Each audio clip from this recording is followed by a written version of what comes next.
శ్రీ గురుభ్యో నమ. వ్యాస విరచిత శ్రీమన్ మహాభారతంలో ఆది పర్వంలో మనం 227వ అధ్యాయం చెప్పుకుంటున్నాం. అందులో కూడా దాదాపు 74 శ్లోకాల వరకు కూడా మనం ప్రవచించుకోవడం జరిగింది. ఈ అధ్యాయంలో ఇంద్రప్రస్థం, అందులో కూడా విశ్వకర్మ చేత నిర్మించబడినటువంటి అద్భుతమైనటువంటి కట్టడం. ధృతరాష్ట్రుడు అర్ధరాజ్యంగా ధర్మరాజుకి పంచి ఇచ్చినటువంటి ఖాండవ ప్రస్థంలో శ్రీకృష్ణ పరమాత్ముడి యొక్క ఆజ్ఞతో విశ్వకర్మ చేత నిర్మించబడినటువంటి ఇంద్రప్రస్థం ఏ విధంగా ఉన్నది అనేటువంటి వర్ణన నిన్నటి నుండి మనం చెప్పుకుంటున్నాం. చక్కగా ఒక పద్ధతి ప్రకారం రాజధానిని ఎలా నిర్మించాలి, ఆ నిర్మాణం ఎలా ఉండాలి అనేటువంటివన్నీ కూడా వ్యాసుల వారు చెప్పుకుంటూ వస్తున్నారు. ఇందులో ముందుగా వ్యాస భగవానుని ముందు ఉంచుకొని విశ్వకర్మ చేత ధర్మరాజు ఆ రాజధానికి కొలతలు వేయించడము, అలాగే ఎక్కడెక్కడ ఆయుధాగారాలు ఏ విధంగా ఉండాలి అనేటువంటివి, అలాగే ధర్మరాజు యొక్క భవనం ఎలా ఉండాలి, ఎక్కడ ఉండాలి అనేటువంటివన్నీ కూడా నిన్నటి పాఠంలో మనం ప్రవచించుకున్నాం. అలాగే ఉద్యానవనాలు, సరోవరాలు మొదలైనటువంటివన్నీ కూడా నేటి పాఠంలో మనం చెప్పుకోబోతున్నాం. మత్తబర్హిణ సంఘృష్ట కోకిలైశ్చ సదా మదైః గృహైరాదర్శ విమలైః వివిధైశ్చ లతాగృహైః. మత్తబర్హిణ సంఘస్థ కోకిలైశ్చ సదా మదైః. సదా మదైః, మదైః అంటే మదించినటువంటి. మత్త బర్హిణ, బర్హిణము అంటే నెమళ్ళు, చక్కటి నెమళ్ళు, అలాగే కోకిలలు మొదలైనటువంటివన్నీ కూడా కోకిల నాదాలతోనూ అలాగే నెమళ్ళ యొక్క శబ్దాలతోనూ చాలా వినసొంపుగా ఉన్నది ఆ ప్రాంతం అంతా కూడా. హృద్యంగా మనోరమ్యంగా ఉన్నది ఆ ప్రాంతం అంతా కూడా. గృహై ఆదర్శ విమలై, అక్కడ నిర్మించబడినటువంటి గృహాలన్నీ కూడా చక్కగా విమలై అంటే నిర్మలములుగా, తెల్లగా, స్వచ్ఛంగా. వివిధైశ్చ లతాగృహై, అనేకమైనటువంటి లతాగృహాలతోనూ, క్రీడాగృహాలని, లతాగృహాలని, రకరకాలైనటువంటి గృహాలు ఉంటూ ఉంటాయి రాజసౌధాలలో. అందులో కూడా ముఖ్యంగా రాజధాని నిర్మాణాలలో ఇట్లాంటివన్నీ ఉంటాయి. అవన్నీ ఎలా ఉన్నాయంటే మనోహరై చిత్రగృహై తథా తథా అజగతి ప్రవత్తై. మనోహరములైనటువంటి చిత్రగృహాలు, లతాగృహాలు, చిత్రగృహాలు, క్రీడాగృహాలు మొదలైనటువంటివన్నీ కూడా ఎక్కడ ఏ ప్రదేశంలో ఏవి ఉండాలో విహారార్థం కొన్ని గృహాలు ఉంటూ ఉంటాయి విహరించడానికి. అట్లాంటివన్నీ కూడా నిర్మించటం జరిగింది విశ్వకర్మ చేత. అలాగే వాపీభి, వాపీ కూప తటాకములు అంటారు. పెద్ద పెద్ద దిగుడు బావులు మొదలైనటువంటివన్నీ, మెట్లతో పాటుగా ఉండేటువంటి బావులు ఏవైతే ఉంటాయో వాపి, బావి. వాపీభిర్వివిధాభిశ్చ పూర్ణాభి పరమాంభస, అనేకమైనటువంటి గృహాలు, అక్కడే అనేకమైనటువంటి సుందరమైనటువంటి ఉద్యానవనాలు, వాటిల్లో చక్కగా బావులు, దిగుడు బావులు మొదలైనటువంటి వివిధాభిశ్చ, రకరకాలైనటువంటి బావులు. అవన్నీ కూడా ఎలా ఉన్నాయంటే పూర్ణాభి పరమాంభస. పరమ ప్లస్ అంభస, అంభస అనే పదానికి అర్థం జలములు అని అర్థం. చక్కటి స్వచ్ఛమైనటువంటి జలములతో పూర్ణాభి, పరిపూర్ణంగా నిండి ఉన్నాయి ఆ బావులన్నీ కూడా. అంటే మంచి నీటితో నిండినటువంటి దిగుడు బావులు. వాపి అంటే దిగుడు బావి, కోపము, వాపి మొదలైనటువంటివన్నీ కూడా అట్లాంటి స్వచ్ఛమైనటువంటి జలాలతో నింపబడినటువంటి దిగుడు బావులన్నీ కూడా అక్కడే మనకు కనిపిస్తూ ఉన్నాయట. అలాగే సరస్సులలో ఉండేటువంటి చక్కటి సుందరమైనటువంటి దృశ్యాన్ని కళ్ళ కట్టినట్టుగా వర్ణిస్తున్నారు ఇక్కడ వ్యాసుల వారు. సరోభిరతిరమ్యైశ్చ పద్మోత్పల సుగంధిభిః. సరోభిః అతిరమ్యైశ్చ, అతి సుందరమైనటువంటి పద్మాలన్నీ కూడా సరస్సులలో ప్రకాశిస్తూ ఉన్నాయట. తామరలు, కలువలు, చక్కటి సుగంధాన్ని కలిగించేటువంటివన్నీ కూడా ఆ ప్రాంతాలలో ఉన్నాయి. అంతేకాకుండా అదే సరస్సులో హంసకారండవయుతైశ్చ చక్రవాకోపశోభితై. హంసలు, కారండక పక్షులు, అలాగే చక్రవాక పక్షులు మొదలైనటువంటివన్నీ కూడా ఆ సరస్సుల్లో, ఆ సరోవర జలాలలో శోభాయమానంగా విహరిస్తూ ఉన్నాయిట. ఓ పక్కన పద్మాలు, కలువలు, ఓ పక్కనే ఉన్న హంసలు, చక్రవాకాలు, కారండక పక్షులు మొదలైనటువంటివన్నీ కూడా విహరిస్తూ హంసకారండక అన్నారు. కారండవ పక్షి అనేటువంటిది కూడా ఈ హంస చక్రవాకాల్లాగా ఎక్కడైతే మంచినీటి సరోవరాలు జలాలు ఉంటాయో అక్కడికి వచ్చి విహరిస్తూ ఉంటాయి సుందరంగా. రమ్యాశ్చ వివిధాస్తత్ర పుష్కరిణ్యో వనావృతాః తడాగాని చ రమ్యాణి బృహంతి సుబహూని చ. తటాగాని అనే పదానికి అర్థం తటాకములు అని అర్థం. రమ్యమైనటువంటి వివిధమైనటువంటి పుష్కరాలు, పుష్కరిణి ప్రాంతాలు ఏవైతే ఉంటాయో మనకి ప్రతి గుళ్ళో కూడా సుప్రసిద్ధమైనటువంటి దేవాలయ ప్రాంతాలలో కూడా మనకి ఈ పుష్కరిణులు కనిపిస్తుంటాయి. దేవతల యొక్క పుష్కరిణులు. ఎంతో మంది దేవతా మూర్తులు గాని లేకపోతే గంధర్వులు గాని అప్సరసులు గాని వీళ్ళందరూ వచ్చి ఆ పుష్కరిణిలో స్వామి పుష్కరిణిలో స్నానం చేసి వెళ్తూ ఉంటారు. అట్లాంటి ఆ వనంలో సుందరమైనటువంటి పుష్కరిణులు అక్కడ చక్కగా విస్తరించేట్టుగా నిర్మించాడు. వనావృత అన్నాడు అక్కడ. అంటే ఆ ఖాండవ ప్రస్థం అనేటువంటి వనంలో చుట్టూతా ఎక్కడ ఎటువంటి ఏ విధమైనటువంటి ప్రాంతంలో రమ్యమైన సుందరమైన ప్రాంతాన్ని ఎంచుకొని అక్కడ చక్కటి పుష్కరులను నిర్మించాడు విశ్వకర్మ. అలాగే సుందరమైనటువంటి పెద్ద పెద్ద చెరువులు, తటాకాలు. తటాకాని చ రమ్యాని ఎట్లాంటివి? బృహంతి చ సుబహూని చ. బృహంతి అంటే పెద్ద పెద్ద సరోవరాలు, పెద్ద పెద్ద చెరువులు. సుబహూని ఎన్ని నిర్మించాడు? ఒకటే రెండా? కాదు, ఎన్నో చెరువులు. బహూని అనే పదానికి అర్థం ఎన్నో, లెంబలు చెప్పాలి అక్కడ. మనకి ఏ కాలమైనా చక్కగా జలాలతో నిండి ఉండేటువంటి విధంగా ఆ చెరువులు, సరస్సులు, నదులు ఇవన్నీ కూడా పుష్కరంగా ఉన్నాయి. ఇదంతా దేని ప్రభావం అంటే శ్రీకృష్ణ పరమాత్ముడి యొక్క ప్రభావము. మరియు ధర్మరాజు ఎక్కడ ఉంటే అక్కడ ఇలా ఉంటాయి. ధర్మరాజు అరణ్యంలో ఉంటే అరణ్యం సుందరంగా ఉంటుంది. ధర్మరాజు ఖాండవ ప్రస్థంలో ఉంటే ఖాండవ ప్రస్థం సుందరంగా ఉంటుంది. అలాంటిది ఆ ధర్మరాజు యొక్క పవిత్రత, ధర్మమూర్తి యొక్క పవిత్రత అట్లా ఉంటుంది. అలాగే నదీచ నందిని నామ సాపురీముపగూహతి.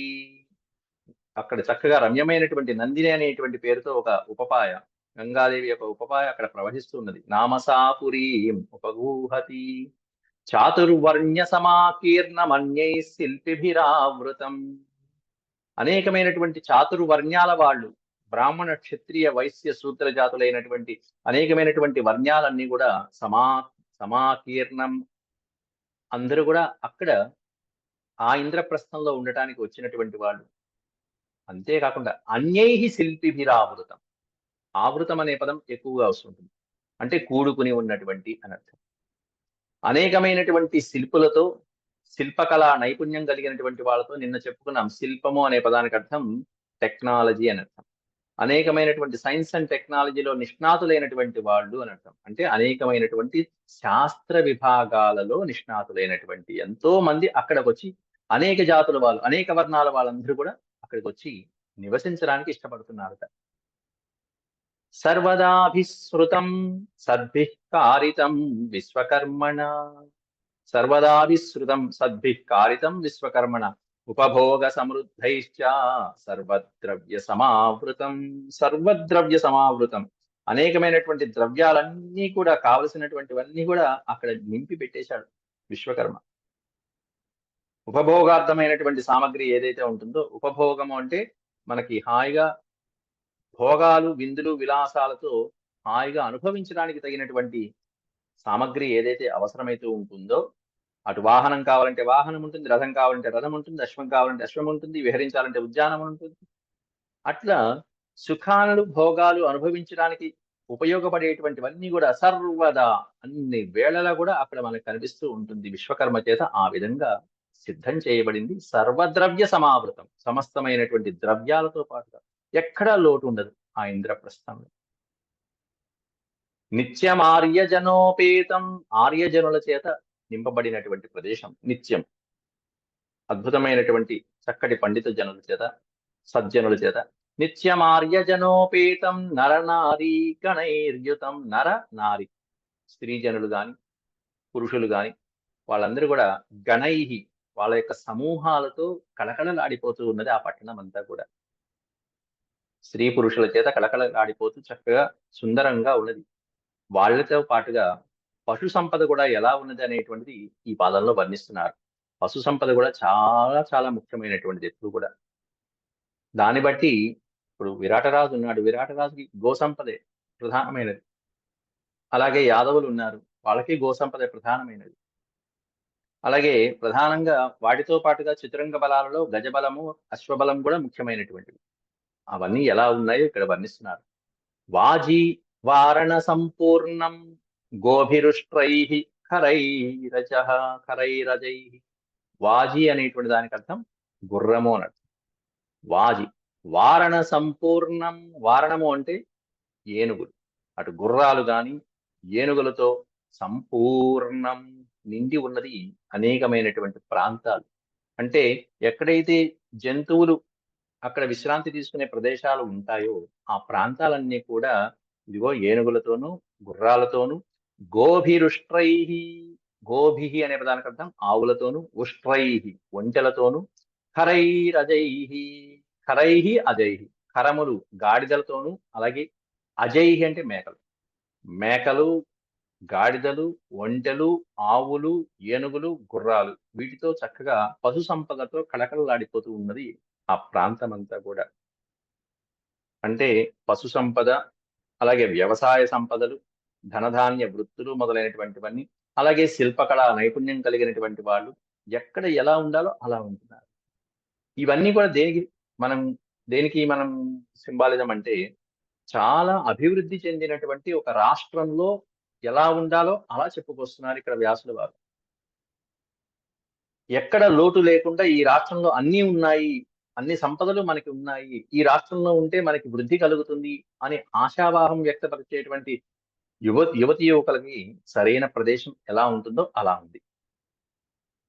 అలాగే తత్ప్రవిష్టపసంకాశమింద్రప్రస్థం వ్యరోచత పురీం సర్వగుణోపేతాం నిర్మితాం విశ్వకర్మణ. విశ్వకర్మ చేత నిర్మించబడినటువంటి సర్వగుణోపేతమైనటువంటి ఈ పురిలో, ఇంద్రప్రస్థ పురిలో, తత్ప్రవిష్టపసంకాశమింద్రప్రస్థం వ్యరోచత, అక్కడికి ప్రవేశించి అక్కడ హాయిగా ఉండాలని, అక్కడ నివసించడానికి ఇష్టపడి వస్తున్నటువంటి వాళ్ళు ఎంతో మంది ఉన్నారు.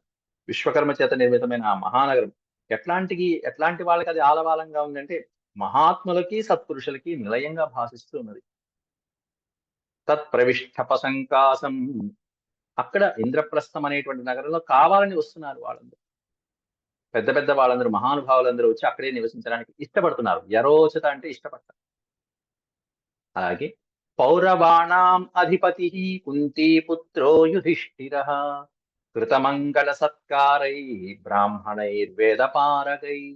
అట్లాంటి ఇంద్రప్రస్థపురంలో మొత్తం పౌరవ అధిపతి అయినటువంటి కుంతీపుత్రుడైనటువంటి ధర్మరాజు, పౌరవాణాం అధిపతి కురువంశరాజుల యొక్క అధిపతి, ఇప్పుడు ప్రస్తుతం ఉన్నటువంటి అధిపతి, కుంతీపుత్రుడైనటువంటి జ్యేష్ఠుడైనటువంటి యుధిష్ఠిరుడు ధర్మరాజు, కృత మంగళ సత్కారై బ్రాహ్మణై వేదపారగై, వేదవేత్తలైనటువంటి అనేకమైనటువంటి బ్రాహ్మణుల చేత సత్కారై మంగళ సత్కారై, చక్కటి జయ జయ ధ్వానాల మధ్యలో, ఆశీర్వచన మంత్రాల మధ్యలో, మంగళకరమైనటువంటి సత్కార వచనాలు, శాంతి వచనాల మధ్యలో ఈ యుధిష్ఠిరుడు ముందుగా ద్వైపాయనుణ్ణి పెట్టుకుని, ద్వైపాయనం పురస్కృత్య ధన్యస్యాభిమతే స్థితః భ్రాతృభిః సహితో రాజా రాజమార్గమతీత్య చ.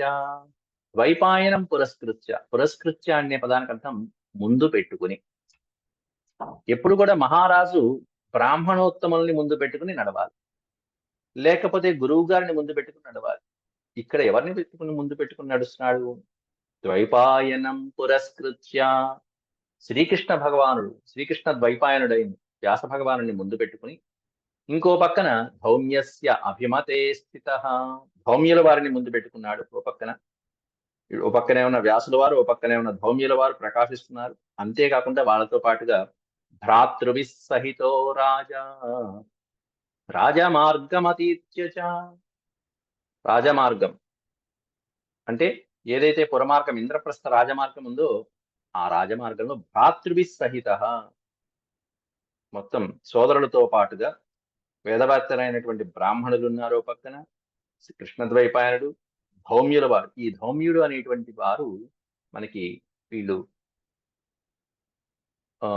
ద్రౌపదిని వివాహం కాకముందే ఒక గంధర్వుడి యొక్క సలహాతో అర్జునుడు ఈ ధౌమ్యుల వారిని పురోహితుడిగా పెట్టుకోవడం జరిగింది. గంధర్వుడే సూచించడం జరిగింది. ధౌమ్యుల వారు చాలా గొప్పవారు, వారిని పురోహితుడిగా పెట్టుకోండి అని. పాండవుల యొక్క పురోహితుడు అంటే ధౌమ్యుల వారని మీరు గుర్తుపెట్టుకోవాలి ఎప్పుడు కూడా. ధౌమ్యుల వారు. అట్లాంటి ధౌమ్యుల వారిని ద్వైపాయనాన్ని ముందు పెట్టుకుని సోదరులతో పాటుగా మహారాజు అయినటువంటి యుధిష్ఠిరుడు రాజమార్గమతీత్యచ, రాజమార్గంలో ప్రయాణిస్తూ మెల్లగా ఔపవాహ్యగతో రాజా కేశవేన సహా విభూ. ఔపవాహ్యం అనే పదం మనకి చాలా సార్లు వస్తుంటుంది. ఔపవాహ్యగతో రాజా, ఔపవాహ్యం అనే పదానికి ఏమిటంటే ఈ భద్రగజము అంటారు. మహారాజులు ఎక్కేటువంటి పెద్ద పెద్ద ఏనుగులు ఏవైతే ఉంటాయో భద్రగజము, అటువంటి భద్రగజములు, మందగజములు మొదలైనటువంటివి ఏవైతే ఉంటాయో ఆ భద్రగజాన్ని ఔపవాహ్యం అంటారు సంస్కృతంలో. ఔపవాహ్యగతో రాజా కేశవేన సహా విభూ. ఎవరితో పాటు అంటే కేశవునితో పాటుగా, శ్రీకృష్ణ పరమాత్ముడితో పాటుగా అలా ప్రయాణిస్తూ వాళ్ళందరితో కలిసి ఎక్కడికి వెళ్తున్నాడంటే తోరణద్వార సుముఖం ద్వాత్రింశద్వార సంయుతం. 32 ద్వారాలు, ద్వాత్రింశతి అంటే 32, 32 ద్వారాలు కలిగినటువంటి తోరణం ముఖద్వారంలోకి వస్తున్నట్ట. అంటే మొత్తమంతా నగరము, ఆ మహానగరానికి ప్రధానంగా 32 ద్వారాలు ఉన్నాయి. ఆ 32 ద్వారాల్లో తోరణ ద్వారం ఏదైతే ఉంటుందో ఆ తోరణ ద్వారం సుముఖం దగ్గరికి వచ్చాట. సుముఖం అంటే ఎదురుకుండా వచ్చి నుంచున్నాడు.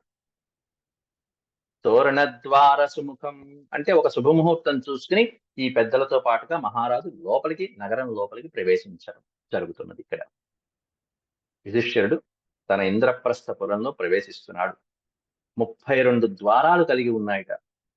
అంత విశాలంగా ఉన్నది. మనకి ఇప్పుడు చాలా పెద్ద పెద్ద రాజధాని నగరాల్లో చూడండి, ఔటర్ రింగ్ రోడ్ అంటారు, చుట్టూతా వేస్తారు.